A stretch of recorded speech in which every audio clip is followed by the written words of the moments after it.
Os análogos de GLP-1, sem dúvida, é um dos assuntos mais comentados da atualidade. E é claro que, junto com tantos benefícios, também mudou alguns comportamentos, inclusive no consultório. Por isso, hoje, eu convido duas Nutris para a gente bater um papo aqui. E ó, esse vai ser bom demais, hein? Uma das minhas convidadas é a Francine Boilinger, com 14 anos de profissão. Tem bagagem aí, hein, gente? E a Lisandra Lúcio, com 30 anos de profissão. 3 décadas é muita coisa, né, Lisandra? E nós vamos bater um papo hoje sobre os análogos. Na percepção de vocês, o que mais mudou no consultório depois da informação, né, do maior acesso das pessoas aos análogos de GLP-1? Eu vejo, Fernanda, que o comportamento daquele paciente que é obeso e que realmente precisa do injetável, ele mudou de uma forma muito positiva, porque o análogo ele entra como uma ferramenta de apoio, como um suporte justamente para esse paciente que já teve inúmeras tentativas e já gerou aqueles sentimentos de frustração, de incapacidade. É um paciente que já desistiu dessa perda de peso, que já não tinha uma boa perspectiva. E o análogo ele entra justamente como isso, como uma ferramenta que traz uma nova perspectiva e até um otimismo para o paciente. Então, chega a ser uma ferramenta de motivação para ele, né, Elisabeth? Sim, eu acho que é um diferencial. Dentro de um suporte, dentro de um acompanhamento com um nutricionista, com um médico e outros profissionais da área da saúde, eu acho que é fundamental. Porque não é só a questão do emagrecimento, da perda de peso, mas é a sustentação desse peso. Porque o obeso ele sofre muito com essa manutenção do peso depois. E essa é uma das grandes dificuldades que hoje o profissional tem de manter esse paciente no consultório na questão da manutenção desse peso. Então, esse é o grande desafio do profissional hoje, que esses análogos vêm para ajudar também, né? Não só no momento do tratamento, que às vezes o início desse tratamento, ou aquele paciente que já vem de longa data, com acompanhamento, faz tudo bonitinho, mas tem outros fatores que a gente sabe que a obesidade é uma doença crônica e multifatorial, que não depende da boa, aquela força de vontade que todo mundo diz, é só fechar a boca, e que não é bem por aí. Eu acho que vai muito além disso, é comportamento, é emocional, é metabólico, é genético. Então, tem vários fatores associados a esse paciente que compromete o acompanhamento dele e a manutenção, o estilo de vida dele. Então, eu acho que o análogo ele tem esse ponto muito positivo. Eu acho que ele veio para revolucionar o tratamento da obesidade. Eu acho que ele também, né, não sei se vocês concordam comigo, mas eu acho que ele também entra na parte de trazer um pouco mais de confiança ao tratamento com o paciente, né? Porque a gente sabe que as pessoas que lutam ali na balança, né, que já viveram uma grande fase, né, um longo período da vida dele no tratamento contra a obesidade, essa pessoa talvez ela já tenha perdido aquela esperança nos métodos tradicionais, né? Sim. E aí eu acredito que ele venha também como um reforço nisso, para trazer uma confiança maior, né? Como que tem sido isso no consultório? O paciente ele já chega buscando o análogo? Como que está funcionando hoje? Porque a gente sabe que hoje é o que mais se fala, né? Eu vejo que a gente tem dois polos distantes, né? Tem aquele paciente que já vem utilizando o análogo, às vezes por uma via não confiável, e tem aquele paciente que vem encaminhado já de um médico, que a gente consegue ter um trabalho aí multidisciplinar. Sim. Então, e eu digo, esse é o papel atual do nutricionista. A gente, como profissional, a gente não está aqui para julgar, a gente está para acolher e para dar a orientação correta, com base científica, claro, para esse paciente, dar o suporte para esse paciente. Eu vejo muito assim que eu vejo no consultório, pacientes que já vêm usando ou já deixou de usar o análogo, porque às vezes não consegue manter por um custo alto e já vem na época de desmame, então ele procura a gente, ou aquele paciente que fez o uso do análogo e veio e está bem comprometido. Então, eu acho que é muito mais pacientes que vêm já com comprometimento do que paciente que já inicia com a gente, o paciente que já está em tratamento com a gente, ele tem uma chance de sucesso muito maior, porque já vem toda uma base sendo trabalhada, do que aquele paciente que chega de supetão, que já está usando o análogo, fez de qualquer jeito, às vezes nem acompanhamento médico faz, E aí dá todos aqueles efeitos colaterais, uma perda acentuada de massa magra, né, massa óssea, e tudo, né, que vem os efeitos adversos de um tratamento mal conduzido. E quando a gente pega e fala assim, aquele paciente que ele já chega e fala assim, olha, mas o meu amigo emagreceu tantos quilos, né? Porque eu acredito também que a exposição da grande mídia sobre esse assunto trouxe também muito comparativo entre as pessoas, né? Ah, agora todo mundo pode emagrecer, só precisa usar uma caneta emagrecedora, né? E não é bem assim que funciona, né? Como que funciona? Lá no consultório mesmo, quando o paciente chega e fala assim, ah, mas meu amigo perdeu 10 quilos em 30 dias, né? Como que funciona lá para vocês conduzirem esse paciente? A gente precisa ter um posicionamento muito claro, muito forte, sempre baseado em evidências científicas, né? Mas eu brinco muito com o meu paciente, eu tento ser o mais dinâmica possível, porque eu falo uma frase com muita frequência: a comparação é o ladrão da felicidade. O teu resultado não se compara a do teu amigo, né? E eu digo, a grama do vizinho sempre parece mais verde, mas as gramas, elas têm tonalidades diferentes, nunca vai ser a mesma coisa. Então, se comparar é quase que se reduzir, assim, sabe? Então, a gente tem que ter uma conduta e um posicionamento muito, muito claro e muito forte para conduzir esse paciente da forma correta e para que ele tenha essa segurança. Por isso que eu falo tanto no não julgamento, no profissional não julgar esse paciente, porque se tu julga, tu acua, né? Ele acaba se sentindo acuado, sai e não volta mais, ou fica até com trauma de nutricionista, de endocrinologista, justamente por causa desse julgamento. E o nosso papel é cada vez mais trazer o acolhimento. Eu vejo que esse é o diferencial do nutricionista hoje em dia, ter esse acolhimento, ter essas técnicas mais direcionadas ao emocional, para que esse paciente cada vez se sinta mais seguro com o que a gente passa. Sim, com certeza. Eu acho que essa questão dos análogos associada a comportamento, a buscar entender esse paciente no contexto dele para ele se tornar a sua melhor versão, e comparação é frustração.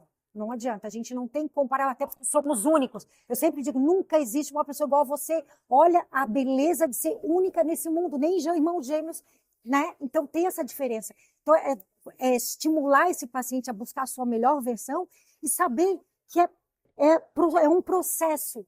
Não é da noite para o dia que acontecem as coisas, é tudo um aprendizado, é um autoconhecimento. A partir do momento que você vai progredindo nas estratégias, ele vai conhecendo como é que o corpo dele responde, ele vai aprimorando essas percepções de si mesmo. Então, isso é fundamental. Aí ele cria uma linha racional e construtiva, progressiva e construtiva. E isso é a chave no processo. Perfeito.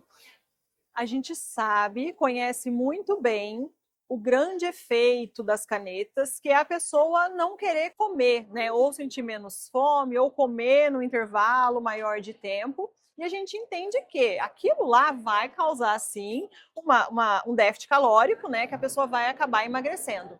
Só que a gente também tem que pensar que quando essa pessoa deixa de consumir determinados alimentos, ela deixa de ingerir aquelas vitaminas, aqueles nutrientes que ela precisa normalmente no dia a dia dela. Como que está lá no consultório e qual é o reflexo disso de quem não está olhando para esse outro lado? Está olhando apenas no que não está sendo consumido e está deixando de olhar para o que deveria estar sendo consumido. Como está lidar com isso lá?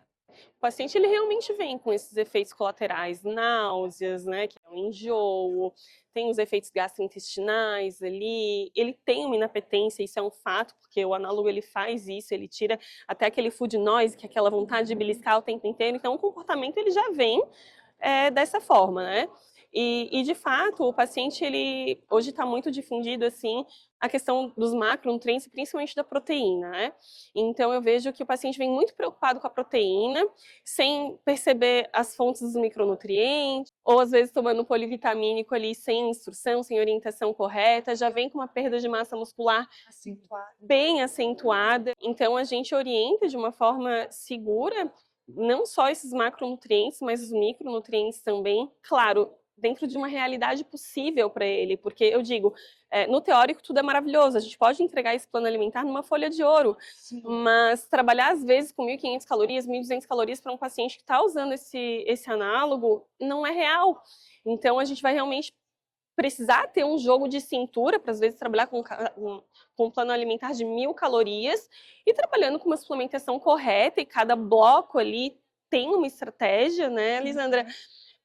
Para que ele realmente tenha um resultado com saúde e não vindo cheio de efeitos colaterais, como queda de cabelo, uma perda elevada de massa muscular. Micronutrientes, e engraçado, eu acho que a mesma coisa acontece contigo, é que esse paciente que vem, esse que já vem sendo tratado por um profissional de nutrição ou um médico, já vem toda uma bagagem, já vem preparando esse terreno, é o que menos tem efeitos colaterais. Aquele que caiu de gaiato, que está fazendo de qualquer jeito, que não tem um acompanhamento, é o que mais tem. É por isso que eu digo, depende do terreno que ele está inserido. Quanto mais bagunçado o estilo de vida, maior são os efeitos colaterais. E tem questões também que cada um responde diferente em relação aos análogos. Tem gente que tem completa inapetência, tem até hoje uma anorexia associada aos análogos, e tem pacientes que reduz pouco, tranquilo, consegue manter os micro e macronutrientes, que ele parou de ficar beliscando, consegue se saciar com porções menores, e tem aqueles que ficam completamente inapetentes, que inclusive até pode desenvolver uma anedonia, uma falta completa de prazer, até não fazer a refeição. E é esse que é o perigo.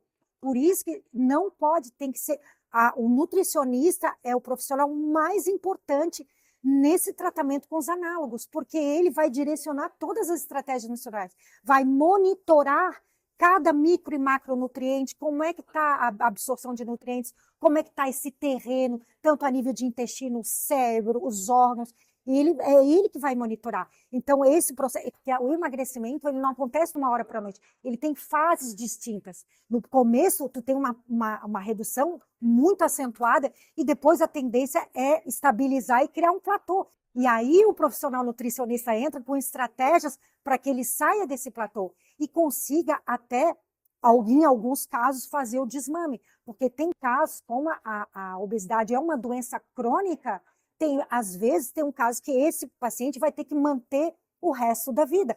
Isso quem vai definir é o profissional médico, com doses, né, periodização. Mas aqui é o profissional nutricionista que vai ajudar nesse desmame com estratégias para melhorar a questão da fome hedônica, para melhorar a saciedade, saciação, melhorar essa composição corporal, melhorar essa parte metabólica, essa questão emocional relacionada ao comportamento, porque está muito envolvida com comportamento. Enquanto faz o uso dos análogos, é aí que o nutricionista entra, porque ele vai mudando o estilo de vida, o comportamento desse paciente para ele se estruturar e conseguir se manter depois. Esse paciente, ele precisa ter muito conhecimento, que ele vai ter um investimento muito além do análogo. Ele precisa ter um investimento no endócrino, com um nutricionista, muitas vezes com um psicólogo, que precisa trabalhar esse comportamento alimentar também. Então, o investimento ele vai muito além do análogo.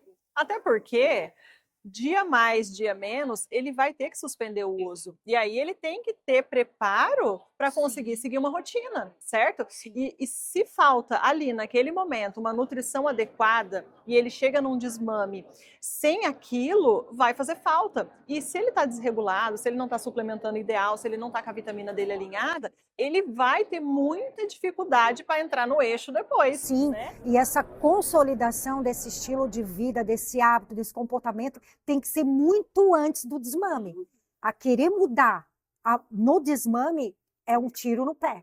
Daí a importância dele ser muito bem acompanhado, porque é o nutricionista que vai fazer um plano alimentar adequado, com macro, micronutrientes, que vai preparar ele para quando chegar a hora do desmame. Tanto para garantir que ele tenha resultados, quanto o melhor, que ele consiga manter os resultados. A gente fala que o emagrecimento, ele não pode ser uma fase, né? Ele tem que ser uma constância, porque emagrecer é fácil, difícil é manter os resultados. E eu converso muito com os pacientes também que existe um caminho para essa perda de peso e vários obstáculos nesse caminho. Então o paciente vem relatando o quê? Mas eu tenho a família grande, sempre tem confraternização no trabalho, é a Páscoa, é o Ano Novo, é o Dia dos Pais, Dia das Mães, sempre tem algum argumento. Então, a gente precisa trabalhar esse comportamento e entender também a ambiência que esse paciente se coloca, né? Que esse paciente está. E questionar ele, o que que vai mudar? O que que vai mudar quando tu perder peso? O que vai ser diferente? O ambiente que tu tá vai mudar? Tu vai largar o teu trabalho? Vai largar o casamento? Vai largar a família? Como que a gente vai trabalhar esse comportamento para que tu tenha os resultados e aí sim trabalhar essa manutenção também? Então, percebe como depende de várias caixinhas e não de uma só? Não só a alimentação? De fato, até porque um tratamento muito bem acompanhado, né, muito bem orientado, ele molda a pessoa para ela se moldar às situações que ela já convive. Porque, exatamente como você falou, não tem como ser diferente. A pessoa não vai mudar todo o entorno dela. É ela que vai se adaptar, começar a viver isso de uma forma mais consciente, mais adequada. A ótica é diferente, né? Tu tens aquele caminho para perda de peso. Quando tu atingir essa meta, o caminho vai ser o mesmo. Tu vai ter o mesmo ambiente, vai ter os mesmos amigos, o mesmo relacionamento, mas o teu comportamento, ele vem de outra perspectiva. Saber lidar com essas diferenças, né? Que essas diferenças não sejam gatilhos para voltar a ter aqueles comportamentos. Que a consolidação de comportamentos, ela leva tempo. Ela exige constância, persistência, paciência, serenidade. E isso é um processo, não é do dia para a noite. Voltando lá na parte dos macros, dos micronutrientes, né? A gente ouve muito relato das pessoas que falarem assim, né? Ai, nossa, mas eu acabei de comer, eu acabei de fazer uma refeição completa, né? Seja ela um almoço, um jantar, e eu tô desesperada de vontade de comer alguma coisa. A gente pode relacionar essa falta, esse desejo incontrolável por uma outra refeição logo após a que ela acabou de fazer, a falta de micronutrientes naquela refeição, ou seja, talvez seria uma boa opção essa pessoa fazer o uso de alguns suplementos, já que aqueles micronutrientes não estão no prato dela ali do dia a dia? Com certeza, a suplementação dos que modulam esses nossos receptores no cérebro, esses nossos neurotransmissores, é fundamental. Esse ambiente cerebral, esse cérebro funcionante, ativo, com energia, com micronutrientes para a produção de neurotransmissores. Então, a gente nunca pode pensar, é só a parte metabólica, não pensar em cérebro. Então, dá suporte de micronutrientes para trabalhar em regiões do cérebro que consigam modular essa fome hedônica, essa saciação, essa saciedade, né? Essa busca ou um gatilho emocional que faça buscar alguma área do cérebro. Então, é fundamental. A gente trabalha com um todo. Eu não trabalho com resistência, eu trabalho com o ser humano que está inserindo nesse ambiente. O que eu estou vislumbrando dele, né? O que ele me passa, tudo que ele está, o contexto que ele está inserido, a família, os amigos, o ambiente, porque o ambiente é muito importante na questão do tratamento da obesidade. Não é só o ser, de uma forma geral, mas que ambiente que ele está inserido. Isso é muito importante para essa coisa. A gente sempre diz que a gente é reflexo das pessoas que a gente mais convive. Isso é importante. Os relacionamentos, esses que estão envolvidos, né? Então tem muita coisa, muito além nesse tratamento da obesidade, né? A gente sabe, Lisandra, que os análogos, ele já vai reduzir a vontade de comer, né? Na maior parte dos casos ali, ele já vai ter essa redução. E quando a gente já pega uma pessoa que tem uma rotina corrida, né? Porque essa pessoa ela sai cedo de casa, ela já não toma o café da manhã porque saiu na correria, o almoço talvez não deu muito tempo, uma reunião, uma outra reunião. À tarde, então, nem se fala, não deu tempo de parar para tomar um café. Essa pessoa chega na hora do jantar, ela não vai conseguir comer tudo aquilo que ela deveria ter ingerido ao longo do dia, concorda? E aí, qual a alternativa para essa pessoa conseguir estar bem, manter um tratamento, se manter saudável e ter bons resultados? Olha, isso aí a gente vai ter que sentar e definir estratégias que ela possa se alimentar. Até porque como os análogos, tu sacia muito rápido, então tu tem que fracionar as refeições até para melhorar essa absorção de nutrientes, macro e micronutrientes, não sobrecarregar o sistema digestório, fracionar e trabalhar com técnicas para ela conseguir organizar a sua rotina para poder, porque passar o dia inteiro e só comer à noite não é uma estratégia, porque não é uma rotina saudável, né? A gente tem que trabalhar um estilo de vida, melhorar a qualidade, melhorar a crononutrição, o círculo circadiano, porque quando tu fala no nutrição, tu tem que associar vários fatores, não é aquela, que eu corro, só como uma vez por dia. Não é assim, né? Então, aí tem que ver direitinho, planejar junto com a paciente o que pode ser feito, essas estratégias que vão ser importantíssimas no estilo de vida dela, na criação dessa rotina, né? Porque se essa rotina toda atrapalhada, que levou ela ao que ela está nesse momento, não adianta continuar com a rotina porque está com análogo, entendeu? Vai ser um tapa-buraco, vai ser tapar o sol com a peneira. Só colocou um análogo, apertou um botão de tira a fome, mas o resto continua igual. Então não adianta, tem que mudar a base. Eu acredito muito que isso realmente depende da nossa abordagem dentro do consultório. Eu trabalho com os 4 P's na primeira consulta. O porquê quer emagrecer, o que vai ser diferente. E os 3 P's, previsão, planejamento e prática. Essa abordagem, essa técnica que vai mudar o pensamento desse paciente para que ele entenda que ele precisa de uma previsibilidade, porque o ser humano ele funciona melhor com previsibilidade, ele precisa se planejar. Que dia eu vou fazer mercado, eu vou pedir delivery, quem vai cozinhar para mim, o meu marido vai fazer compra, minha esposa. E a prática, como eu disse, a gente pode colocar esse plano alimentar em folha de ouro, mas ele precisa colocar em prática. E o nosso cérebro, ele realmente, hoje é mais comprovado que essa mudança de comportamento, ela vem por agrupamentos. Então, muitas vezes, criar um ritual. Tu acorda, que ritual que tu tem? Já escova o dente, é a primeira coisa que tu faz. E depois disso, eu vou fazer um chá, eu vou passar um café, esse aroma vai me trazer alguma sensação. Então, todo esse contexto de tu conduzir esse paciente da forma correta, para ele trazer para ele acoplar, associar quais benefícios ele vai ter, trazendo essas mudanças no dia a dia. E aí sim ele vai conseguir implementar. Até porque o nosso cérebro, ele precisa de rotina. Para criar um hábito, ele precisa de rotina. O nosso corpo, para regular todos os horáriozinhos, né? Ele precisa de rotina. A repetição é importante. Então, aquele paciente, eu não tenho rotina. Aí é muito mais difícil de tu agregar umas estratégias para que ele possa ter sucesso no processo. Você, Fran, tocou num ponto bem interessante. Café da manhã, né? A maior parte fala, olha, eu acordo sem fome, não dá tempo de eu preparar um café da manhã ali. É uma alternativa inteligente, em alguns casos, a suplementação de proteína, por exemplo, um whey protein, ele é uma alternativa inteligente. Sim. Eu sou super adepta do whey protein ali como um complemento no café da manhã, de forma realmente individualizada para aquele paciente que precisa, que acorda sem fome. Eu sou adepta, eu de manhã eu sempre faço o meu cappuccino proteico, então eu coloco o whey protein com uma bebida vegetal todas as manhãs, isso já é rotina para mim, porque eu acordo sem fome. Então eu super entendo, eu me coloco no lugar daquele paciente que acorda sem fome, que não tem vontade de comer, que tem uma rotina corrida, né? Mas trazendo também essa parte afetiva, de certa forma, sabe, Fernanda? Porque isso que vai agregar, que vai trazer aquela sensação de aconchego, para ele não sentir que é só mais uma dieta, que é só mais uma tentativa. No piloto automático. Porque senão ele vai se sentir frustrado de novo. Vamos falar de dieta. Essa é uma pauta, né? Que essa pauta sempre rende muito, né?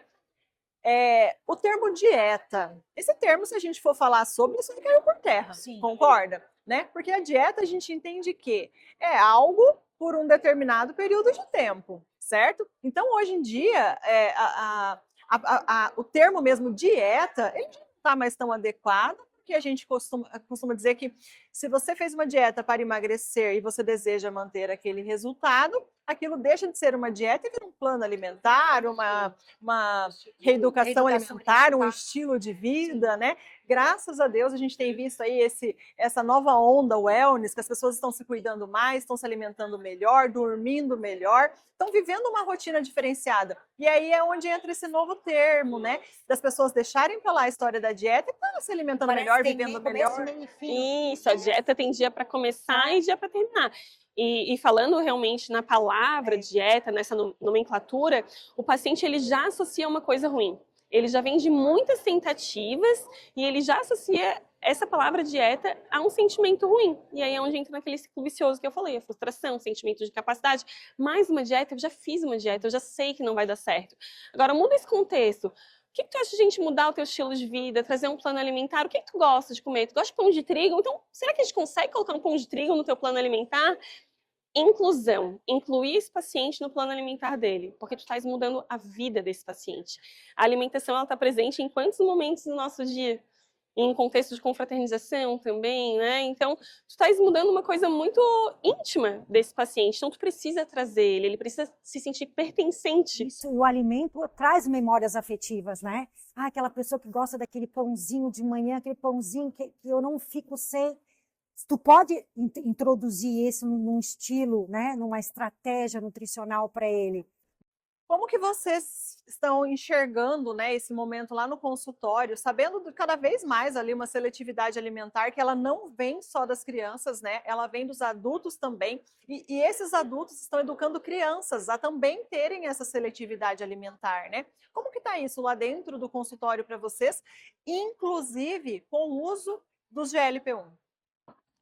Eu acredito que sim, existe, é rotineiro no consultório vir esses pacientes com essa seletividade e, de fato, a gente precisa ter essa estratégia individualizada. Eu brinco que essa palavra individualizado está muito banalizado, é uma palavra que realmente banalizou, mas o nutricionista, ele precisa ter esse olhar integrativo, entendendo que sim, é uma questão do paciente, respeitar essa questão, a gente não pode de jeito nenhum forçar esse paciente que não come, por exemplo, nenhum tipo de fruta, nenhum tipo de verdura, então tem como forçar ele a consumir e trabalhar com o suplemento como um complemento, como uma estratégia para suprir essas necessidades do paciente, até para não ter esses efeitos colaterais, né? Uma queda de cabelo excessiva, unha fraca, a gente aplica a tabela de sinais e sintomas, a gente sabe que existem várias deficiências, a gente consegue fazer esse cruzamento de informações e realmente trabalhar de uma forma mais assertiva possível, né, Lisandra? Isso aí, assim, uma coisa que é bem interessante, de uma forma educativa e lúdica,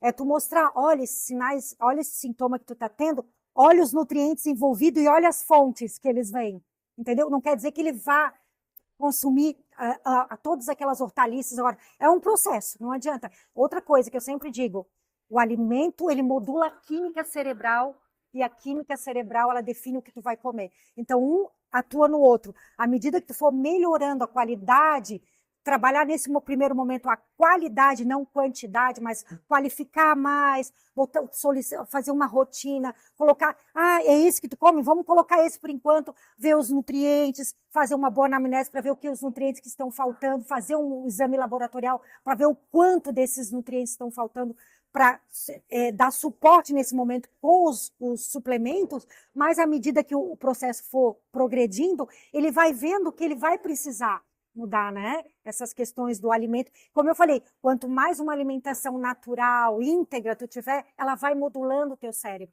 vai modulando o teu comportamento, né? Até as pessoas que têm compulsão, nossa, isso eu vejo muito no análogo. Nossa, eu não posso mais comer doce, porque eu não consigo comer doce com análogo. E é verdade, ele modula, mas como é que tu vai modular isso nutricionalmente depois que o análogo for feito um desmame? Isso tudo tem que ter essas estratégias e explicar. Eu acho que a gente tem que explicar o porquê, aonde que a gente está atuando. O paciente tem que ter esse conhecimento. Às vezes tu passa um plano alimentar, como ela mesma falou, padrão ouro.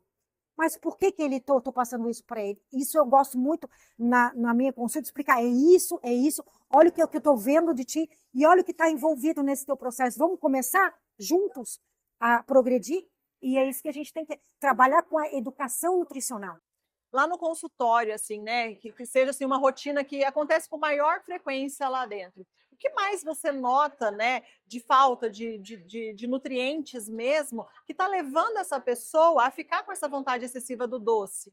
Tem vários nutrientes envolvidos nessa química cerebral, né? Complexo B, magnésio, essa fadiga energética, porque quando tem uma fadiga energética, principalmente no cérebro, que consome 20% da nossa energia por dia, que ninguém dá valor ao cérebro, mas 20% do débito cardíaco é para o nosso cérebro. Imagina os micronutrientes envolvidos na regulação desses neurotransmissores, da busca do doce.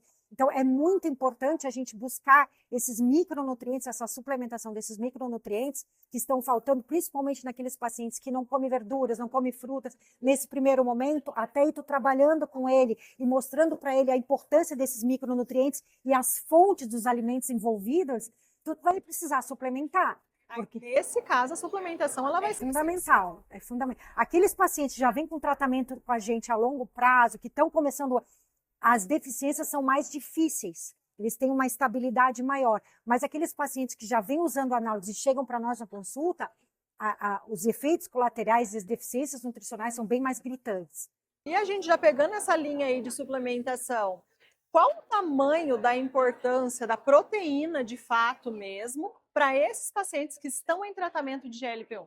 É fundamental, né? A proteína, a gente fala assim, é os nossos tijolinhos construtores, mas a proteína não é só para preservação da massa muscular, que é o que todo mundo fala, que é massa óssea, é fundamental, mas pensa que as proteínas, elas formam células de defesa do nosso sistema imunológico, elas formam neurotransmissores, elas são células especializadas. Então, todo o nosso corpo depende de proteína para funcionar. Imagina, só para pele, unha e cabelo, a gente precisa de mais de 20 gramas de proteína por dia.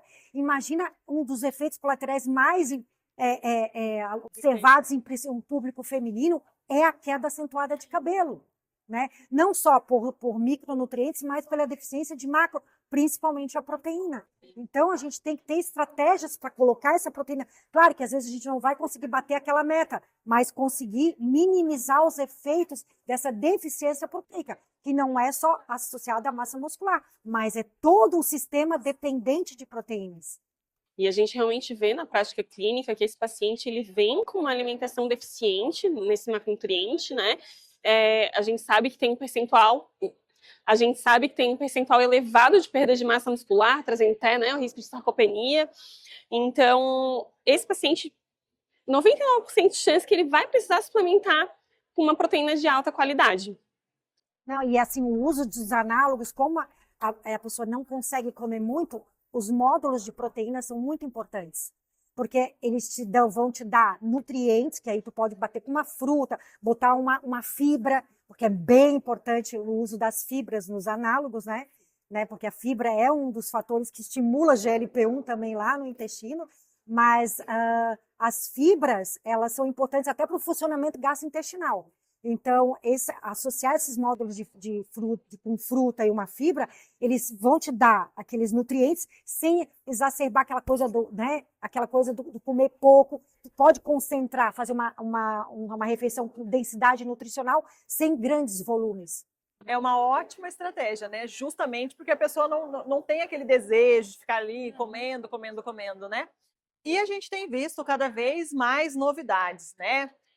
Surge produtos no Brasil, fora do Brasil, muito deles voltado ali ao emagrecimento, né? A gente viu que bastante coisa já evoluiu nessa parte. Como que vocês estão enxergando os próximos passos, o futuro da nutrição diante de todos esses lançamentos aí voltados à parte de emagrecimento? Eu acredito muito que o diferencial, o que está por vir, é realmente esse olhar emocional, mental, que vai muito além do físico, vai muito além dos macros, dos micronutrientes, mas eu digo que a conexão com a pessoa, as pessoas se conectam com pessoas, então o diferencial vai ser esse olhar integrativo para esse paciente, que é o que vai fazer ele, por exemplo, não escolher uma IA em vez de um nutricionista. E falando nesses análogos de GLP-1, esse é só o começo. Vai vir vários peptídeos já estão sendo estudados, cada vez mais, vai vir todo um suporte para o tratamento, né? E o nutricionista será o ponto-chave. Hoje, muitas pessoas acham que não é necessário, mas daqui para frente vai vir cada vez mais estudos e o nutricionista vai ter que estar preparado para acolher esses pacientes. Fran, Lisandra, foi um prazer bater esse papo aqui com vocês. Falar um pouquinho, né, sobre esse tema que está muito em alta, não se fala em outra coisa, né? Mas eu acho que o que deu para notar aqui foi o carinho de vocês, foi esse olhar atento ao indivíduo mesmo, né? Aquela pessoa, a causa, o porquê ela está buscando aquele emagrecimento, né? Olhar mesmo. Eu digo assim, vamos olhar na causa e não só no sintoma, né? Vamos tratar a causa. Não olhar a doença. Exatamente, né? O porquê que aquela pessoa chegou naquele estado, o porquê ela quer sair daquele estilo de vida que ela sempre viveu até hoje, que trouxe aqueles resultados, né? Até porque a obesidade gera um sofrimento muito grande. Esse paciente está em sofrimento emocional, né? Por várias questões de sociedade, inserção na sociedade. Então, tem que ser acolhido, né? Tem que ser acolhido. Por mais profissionais como vocês que olham de fato o indivíduo, né, e não como um protocolo, mais um protocolo de consultório, tá? Eu agradeço demais a participação de vocês. E esse foi o nosso bate-papo com as Nutris e tomando um termocoffee, é claro.